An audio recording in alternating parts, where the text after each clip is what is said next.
Welcome to Lost and Hidden History. I'm your host, Ben Carter. Picture the Grand Canyon, one of the most majestic natural wonders of the world. Its awe-inspiring beauty and grandeur are known to all, but what many don't know is that this massive scar on the face of the Earth holds secrets that could potentially rewrite human history. In the early 20th century, an intriguing tale emerged from the depths of the canyon, a tale that was quickly buried under the sands of time and official narratives. In the spring of 1909, an expedition led by a man known as G.E. Kincaid supposedly discovered an underground citadel, a city within the canyon walls. This city, as per Kincaid's claims, was filled with artifacts, hieroglyphics, and statues that bore an uncanny resemblance to ancient Egyptian and Oriental civilizations. Even more disconcerting was the reported finding of a Buddha-like statue, a clear anachronism in the context of known North American history. This story, published in the Arizona Gazette, sent shockwaves through the public before falling into obscurity. Despite the compelling narrative, there are no official records of a G.E. Kincaid, nor of this expedition. The Smithsonian, which was said to have funded the expedition, firmly denies any involvement or knowledge of the findings. It seems that the story has been conveniently erased from mainstream history. But why would such a discovery be suppressed? If true, it would shatter the conventional understanding of human civilization and its origins, suggesting a much more interconnected ancient world than we've been led to believe. It would challenge the dominant narratives of archaeology, anthropology, and history. However, the lack of tangible evidence and the convenience of a missing explorer make it easy for skeptics to dismiss the tale as nothing more than a hoax or an urban legend. But for those who dare to question, to probe beyond the given narratives, the story of a lost city in the Grand Canyon presents an enticing mystery, one that is begging to be unearthed. In the shadows of this great natural wonder, could there be a forgotten chapter of human history, waiting to be discovered? Or is this all a grand illusion, a mirage in the vast desert of suppressed knowledge? The answers remain as elusive as the city itself, buried deep within the canyon walls, waiting for the torchlight of inquiry to illuminate its secrets. To understand the cultural, political, and historical context that allowed this narrative to slip into obscurity, we must first journey back to the late 19th and early 20th centuries. It was a time of burgeoning interest in archaeology and anthropology, with scientists and explorers venturing into uncharted territories in pursuit of knowledge about human history. The world was opening up in unprecedented ways, and the American West, with its vast, untamed landscapes, was a veritable treasure trove of potential discoveries. At the same time, the United States was in the throes of establishing its own national identity, distinct from its European roots. The concept of manifest destiny, the belief that Americans were divinely ordained to expand across the continent, was still fresh in the collective consciousness. This ideological framework skewed the interpretation and representation of history, favoring narratives that emphasized the uniqueness of American culture and history. In this environment, the idea of an ancient, non-indigenous civilization in the heart of the American West, particularly one with connections to Eastern cultures, would have been deeply unsettling. It threatened to undermine the dominant narrative of American exceptionalism. Consequently, it was easier, and perhaps more palatable, for mainstream institutions to dismiss such discoveries as mere hoaxes or anomalies rather than confront the implications they carried. Furthermore, the early 20th century was a period of increasing professionalization and institutionalization of archaeology. The Smithsonian Institution, a pivotal player in this story, was at the forefront of this movement. This period saw a shift from the romantic, adventurous image of the archaeologist, epitomized by figures like Indiana Jones, to a more methodical and academic approach. In this context, a story such as the Grand Canyon discovery, lacking in formal archaeological documentation and substantiation, would have been seen as an outlier, a tale spun by a rogue adventurer, rather than a serious contribution to the field. This, coupled with the potential political and cultural implications of the discovery, could have been enough to push the story into the realm of obscurity. Yet, the very act of suppression and omission lends an air of intrigue and mystery to the tale. It prompts us to question the narratives we have been given and ask what might be hidden beneath the surface. The story of the Grand Canyon's forbidden archaeology persists, not because of the evidence it offers, but because of the questions it raises. It is a testament to the power of curiosity, the allure of the unknown, and the human instinct to seek out hidden truths, no matter how deeply they may be buried. Our journey into the forbidden archaeology of the Grand Canyon begins with a newspaper article published on April 21, 1909 in the Arizona Gazette. The headline read, "Explorations in Grand Canyon, Mysteries of Immense Rich Cavern Being Brought to Light. Jordan is enthused. Remarkable finds indicate ancient people migrated from Orient." The writer, a man named G.E. Kincaid, claimed to have discovered a series of caves in the Grand Canyon filled with artifacts and symbols of an ancient civilization. Kincaid described himself as an explorer working for the Smithsonian Institution.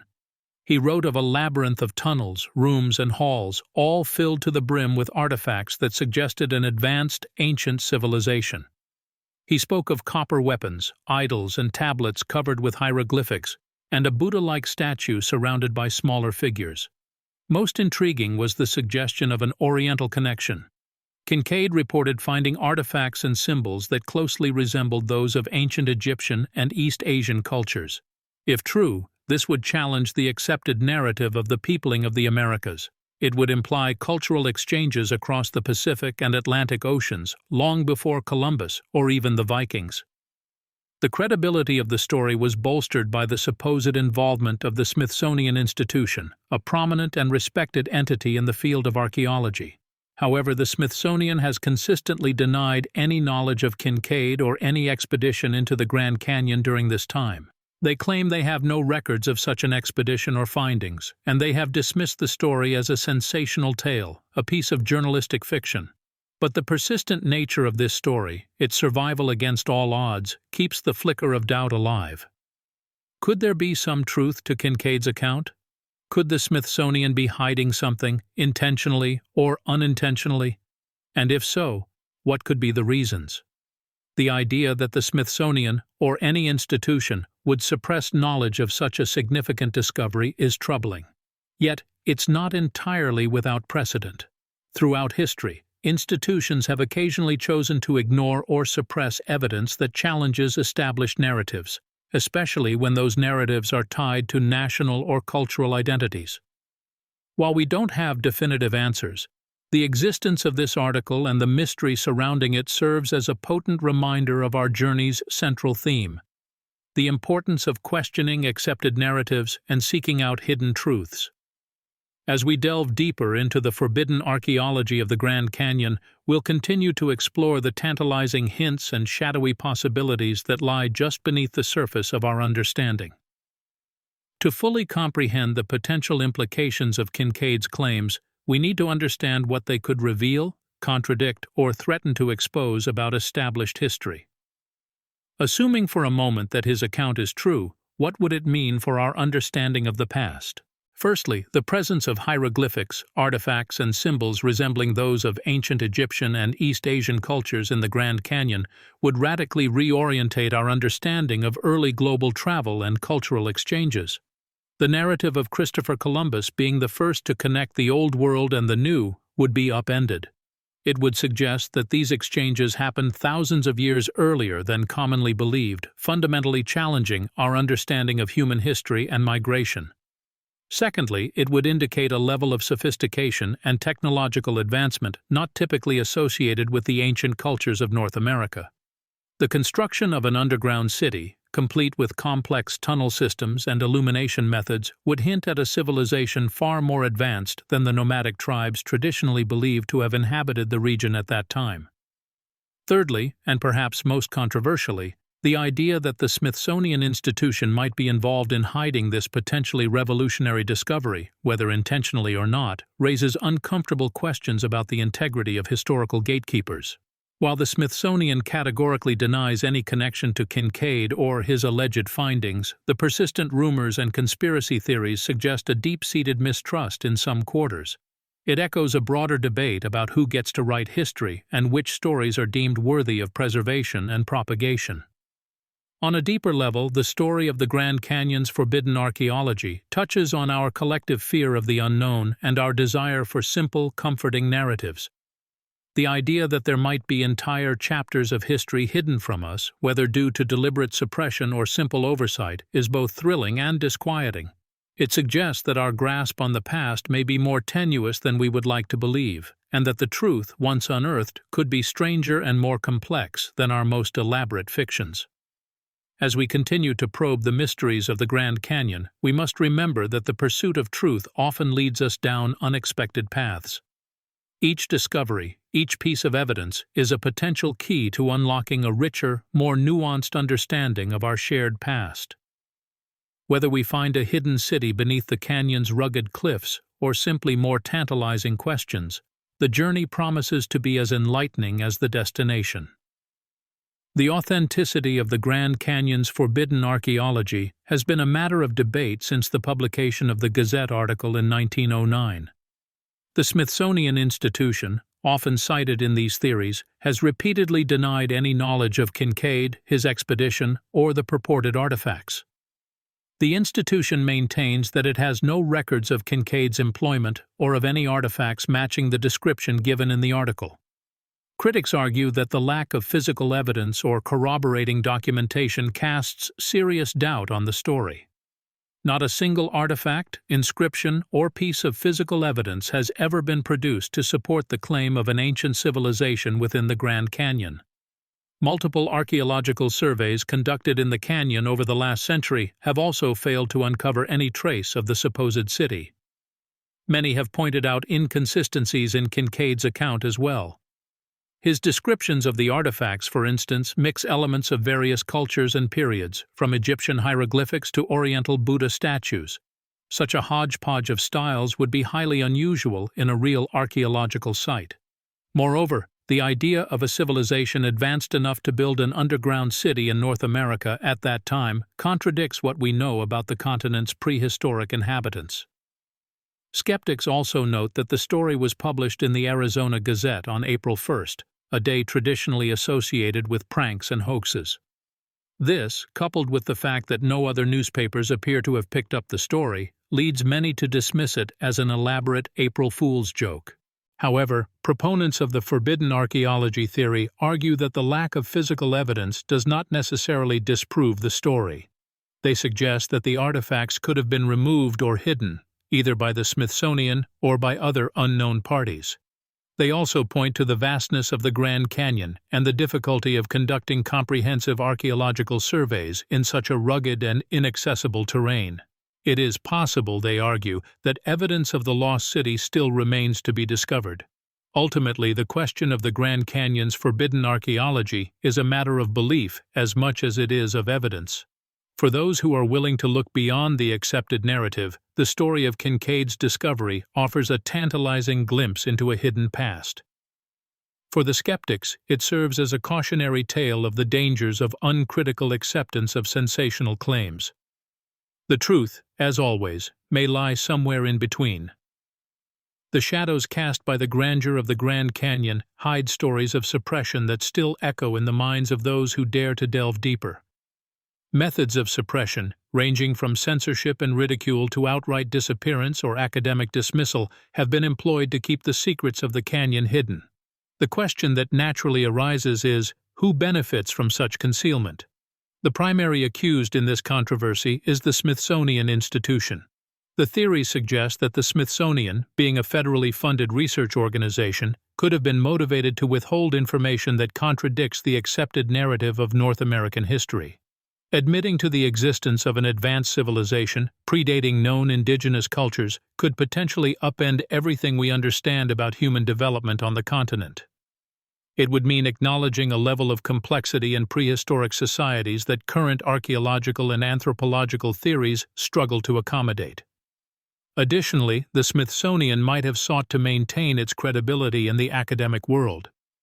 Publishing details about a civilization that seems to blend elements of disparate cultures from different periods and continents would likely have been met with significant skepticism. The risk of being discredited and losing the trust of the scientific community could have been a powerful deterrent. Those who question the mainstream narrative have often found themselves on the receiving end of derision and dismissal. Scholars who dared to explore these forbidden theories have faced threats to their academic standing. A lack of support and funding for research into these areas can also be seen as a form of suppression. The academic world can be unforgiving to those who stray too far from the accepted path. But the suppression isn't limited to academia. The story of the lost Grand Canyon civilization has been marginalized in popular culture as well. Those who believe in the existence of this ancient city are often labeled as conspiracy theorists and are subjected to ridicule and ostracism. This form of social censorship serves to further isolate proponents of forbidden archaeology and discourage others from entertaining such ideas. Yet, despite these obstacles, interest in the Grand Canyon's hidden history persists. The promise of uncovering a lost civilization, of rewriting history, is too tantalizing for some to resist. For these individuals, the suppression of information only serves to fuel their curiosity and determination to uncover the truth. The shadows of the Grand Canyon may be long, but for those brave enough to venture into them, they may yet yield their secrets.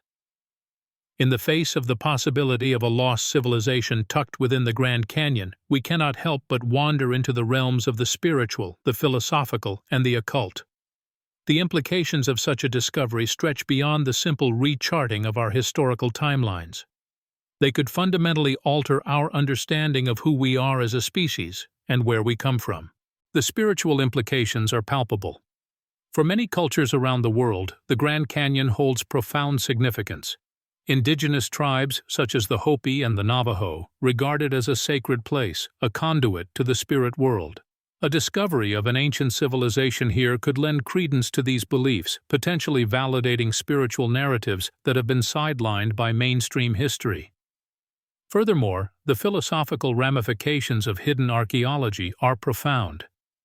If we accept the possibility that such a civilization existed, we must confront the uncomfortable truth that our understanding of human history is incomplete, if not flawed. This could propel us into a new era of intellectual humility, where we acknowledge the limits of our knowledge and embrace the uncharted territories of our past. And then, there is the occult. The Grand Canyon, with its labyrinthine red rock formations and its eerie silence, has long been a site of mystery and speculation. If the rumors of an Egyptian or Tibetan civilization are true, they could indicate that the Grand Canyon was a spiritual hub, a nexus of ancient wisdom and arcane knowledge. The alleged artifacts, the hieroglyphs, the Buddha-like statue, all speak to a possible intermingling of cultures, ideologies, and spiritual practices, further amplifying the occult intrigue. If we consider the broader implications, such a discovery could challenge the very foundations of our understanding of human evolution and migration. It could mean that ancient cultures were far more connected than we currently believe, suggesting a global network of trade, knowledge exchange, and spiritual communion that spanned continents and millennia. In the face of such revelations, the realization that we might not be the pinnacle of human achievement, but rather a point in an ever-unfolding saga of human endeavor, can be humbling. This newfound humility could pave the way for a deeper understanding of our place in the universe and encourage us to reevaluate our relationship with the past, the present, and the future. The prospect of a hidden civilization in the Grand Canyon is more than just an archaeological curiosity. It is a window into a world of spiritual depth, philosophical introspection, and occult intrigue. It presents us with an opportunity to reconsider our origins and to redefine our path forward. In the realm of popular culture, whispers of the Grand Canyon's hidden history have given birth to a multitude of narratives and theories, many echoing the tantalizing possibility of an ancient, advanced civilization hidden within the canyon's depths. These tales may be found in books, films, and even video games, where the idea of a lost civilization is a potent symbol of mystery and discovery. In the literary world, one can look to the works of Clive Cussler and his popular Dirk Pitt series. In novels like Atlantis Found, Cussler's protagonist uncovers ancient civilizations with advanced technology hidden deep within the earth. While not based in the Grand Canyon, the premise echoes the same fascination with hidden history that our canyon mystery evokes. In the world of cinema, one cannot help but mention Indiana Jones and his daring exploits in search for lost artifacts and ancient civilizations. Like the whispered tales of the Grand Canyon, these films awaken in us the thrill of discovery, the allure of the unknown, and the tantalizing possibility of hidden wisdom. Moving to the realm of video games, the Uncharted series presents the player with the task of uncovering hidden civilizations and the treasures they have left behind. The theme of exploring the unknown and rediscovering the past is a strong parallel to the tales of hidden archaeology in the Grand Canyon. Beyond pop culture, these whispers have also found a home in the realms of conspiracy theories and underground movements. Online forums and websites dedicated to alternative history and forbidden archaeology are rife with discussions about the Grand Canyon's hidden civilization. Some theories suggest that the canyon houses not just an ancient civilization but also a secret base for extraterrestrial beings who once visited our planet.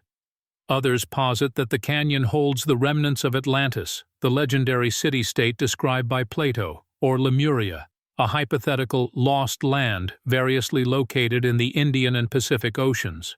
Yet another strand of this alternative narrative suggests that the canyon is a repository of ancient wisdom, a spiritual center akin to the Himalayas or the pyramids of Egypt. This perspective draws heavily on the mystery traditions and esoteric philosophies, suggesting that the canyon might be a site of spiritual power and transformation. Despite the lack of mainstream acceptance of these theories, their persistence in popular culture, conspiracy circles, and underground movements testifies to our collective fascination with the unknown. Whether these whispers of a hidden civilization in the Grand Canyon are fact, fiction, or somewhere in between, they continue to captivate our imaginations, inviting us to question accepted truths and to explore the mysteries of our past. We now delve into the more radical, outlandish theories that push the boundaries of mainstream thinking. Let's first consider the proposition that the Grand Canyon is a site of ancient alien activity. This theory, often dismissed as science fiction, suggests that the canyon's mysterious artifacts and unexplained structures are not the work of any human civilization, but rather evidence of extraterrestrial beings who visited Earth in distant antiquity. According to this line of thought, these otherworldly visitors could have used advanced technology to shape the canyon's landscape and create complex structures, leaving behind artifacts that we struggle to comprehend today. Some proponents even suggest that the Grand Canyon could be an alien base or a portal to other dimensions, a concept that resonates with popular themes in science fiction and ufology. Then there's the theory that the Grand Canyon is the final resting place of the lost civilizations of Atlantis or Lemuria. Supporters of this idea argue that the canyon's unexplained structures and artifacts could be remnants of these legendary societies, hidden away after their supposed destruction. In the case of Atlantis, proponents point to similarities between descriptions of the city-state in Plato's dialogues and certain features of the canyon. As for Lemuria, some propose that survivors of its alleged sinking sought refuge in the canyon, leaving traces of their culture behind. A more esoteric theory posits that secret bloodlines have preserved ancient knowledge within the canyon. This perspective suggests that certain powerful families or societies, perhaps akin to the Knights Templar or the Freemasons, have used the canyon as a storehouse for sacred texts, relics, and other artifacts. In this view, the canyon becomes a hidden library of forbidden knowledge, safeguarded by these secret bloodlines for centuries. Lastly, there's the idea that the Grand Canyon is a spiritual center, a place of power akin to the pyramids of Egypt or the Himalayas. This theory suggests that ancient civilizations recognized the canyon's spiritual significance and used it as a site for ceremonies, initiations, and other spiritual practices. Today, proponents of this idea often emphasize the canyon's natural beauty and grandeur as evidence of its inherent spiritual power. While these theories may seem far-fetched, they reflect our enduring fascination with the unknown and our collective desire to uncover the secrets of our past. Even as we seek to decipher the mysteries of the Grand Canyon, these theories remind us that some truths may remain just beyond our grasp, hidden in the depths of the canyon and the recesses of time. Yet, with these riveting theories, haunting questions persist. What still remains lost in the depths of the Grand Canyon, concealed under layers of sediment and time? Are there hidden chambers yet unexplored, or secret trails leading to lost cities that our eyes have not yet witnessed? And if so, who is still guarding these secrets? Is it the government, denying the public knowledge of ancient civilizations or alien contacts for reasons of national security or global stability? Or could it be clandestine societies, preserving their sacred knowledge, waiting for the right moment to unveil the truth? Perhaps the most haunting question of all, however, is how might history change if these secrets were to surface? If the Grand Canyon indeed concealed the ruins of lost civilizations, what could we learn from their successes and failures? What wisdom could we glean from their spiritual practices, their societal structures, their technologies? Would our understanding of human evolution, of our place in the cosmos, be forever altered? If the Grand Canyon is indeed a repository of extraterrestrial artifacts, what could we learn about the universe and our place within it? Would such a discovery finally confirm the existence of intelligent life beyond our planet? Would it shake the foundations of our understanding, forcing us to reassess our beliefs, our systems, our very identities? And if the canyon held sacred texts or relics safeguarded by secret societies, what hidden knowledge might they contain? Could they provide answers to age-old mysteries or pose even more profound questions? Would their unveiling cause societal upheaval, or might they guide us towards a more enlightened path? In our quest to reveal the Grand Canyon's secrets, we are not merely digging into the past, but also peering into possible futures. We are confronting our deepest fears and greatest hopes, our most profound mysteries and our most profound desires. We are walking a path not just through the canyon, but through the very heart of human curiosity. The Grand Canyon's forbidden archaeology thus serves as a mirror, reflecting back to us our own insatiable desire for understanding, our relentless pursuit of truth, and our unending quest for connection with our past, with the universe, and with each other. As we stand on the precipice of this awe-inspiring chasm, we are reminded that the search for knowledge is a journey without end, a journey that is as vast and as profound as the canyon itself. This is the true power and the enduring mystery of the Grand Canyon, a mystery that will continue to haunt us, to captivate us, and to inspire us for generations to come. Thanks for listening. This has been Lost and Hidden History. If you enjoyed today's episode, be sure to follow us wherever you listen to podcasts. And if you'd like to support the show, subscribe to the Forbidden Knowledge Network on Patreon. Subscribe now.